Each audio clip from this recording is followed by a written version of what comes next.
Hello there, my name is Sixo, but more on that later, as now it's time for...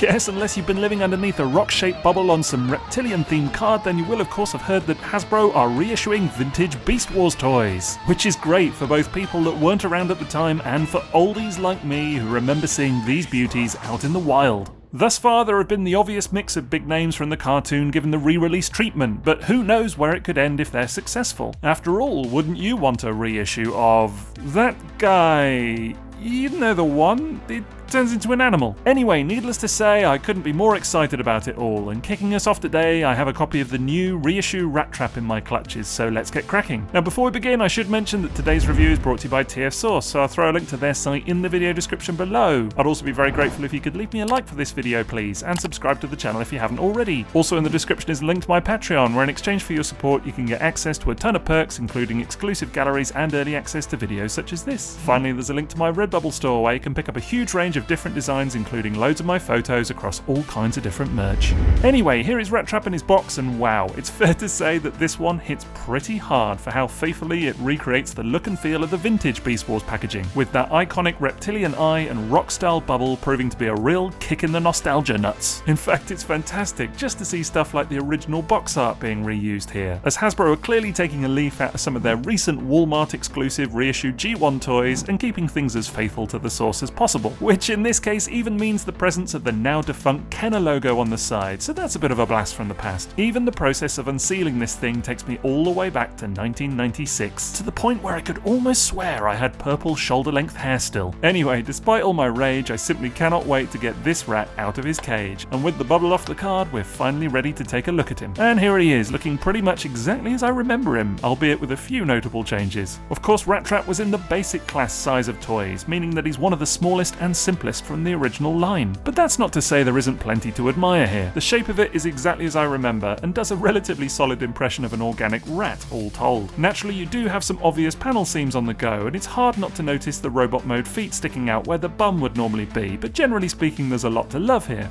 That face sculpt is very expressive and really dials up the beastly quality of this design, way more than the CGI model from the accompanying cartoon in many ways, so that might be a surprise for first timers. There are a few painted teeth on either side, along with some black eyes and a bit of a departure from the vintage toy, where they were orange instead. I think the new choice makes more sense personally. Similar story with his little feet, which are really nicely moulded, but again are a very different shade to the original release, looking distinctly lighter here instead. There's no real articulation to speak of, short of turning the feet a little on their ball joints and wiggling the tail up and down if you absolutely count that, but it doesn't matter because what he lacks in motion he more than makes up for in charm. Build quality feels pretty good too, although on my copy I have found that the spring-loaded mechanism doesn't quite sit flush just in front of the tail. Speaking of which, pulling on the tail will activate the auto-transforming gimmick and spatchcock Rattrap open into his robot mode. Yep, no piano today, it's all very simple, although you do still need to unpeg his hands from the sides to complete the process. After which you have Rattrap ready to roll, and looking exactly like the vintage specimen I remember, aside from the couple of colour changes already mentioned, that is. It's great fun to have this toy in hand again, as it was always a favourite of mine at the time, so really I couldn't be happier seeing it reissued in such a manner. He looks fantastic, and generally he feels pretty good too, with what seem to be fairly solid joints, especially as I recall my original copy being a bit loosey-goosey over time. That said, there is a bit of give in the auto-transform mechanism still, although given the inherent nature of the design, this thing was never going to win a prize for its solidity. Still, he looks really handsome with some great moulding going on, and even though Hasbro have opted to keep the paint applications as light as they were back in the 90s, it still holds up nicely, with a couple of areas of decently applied silver and some standout red eyes too. Also worth noting how much I enjoy the head sculpt on this fella, as again, even though it's not exactly what you would call cartoon accurate, it looks fantastic under its own steam and has quite a lot of character packed in. There's another gimmick yet to go, as the two halves of the gun are hidden away on the split out sides of his rat body in a neat touch. With the gun in hand, I do think that this toy does a great job at feeling like the cartoon in terms of presence, even if stuff like the backpack is noticeably larger versus the 3D model of course. The articulation is pretty neat too, with ball joints aplenty, something that Beast Wars popularised after we first saw it during the Generation 2 toy line time before it. It may not be quite up there with the posability of a lot of modern toys, but it's still really good fun to mess around with all the same. Overall, this is a real treat to have in hand and makes me exceptionally excited about the possibility of more Beast Wars reissues following soon. We already know that they're doing stuff like Scorponok and Pterosaur, but maybe they'll even push it further and give us some of the Transmetals and beyond too, which I'm sure would be a very welcome thing if they can reproduce the original toys without that delicate chrome.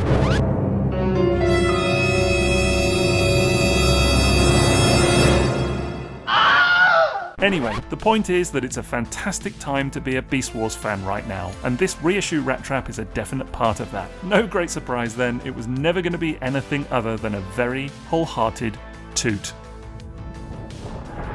Now, as already mentioned, you'll find a link to TF Source's site in the video description below, so do check them out for all your Transformers and third-party needs. There are also links to both my Patreon and my Redbubble store, so take a look at those if you want to support me in exchange for some awesome perks and merch. Finally, I'd love it if you could drop me a like for today's video, please, and don't forget to let me know your thoughts on this toy. Do you like what you see, or not so sure? Otherwise, that's it from me, so thanks for watching and have a great rest of your day. TTFN.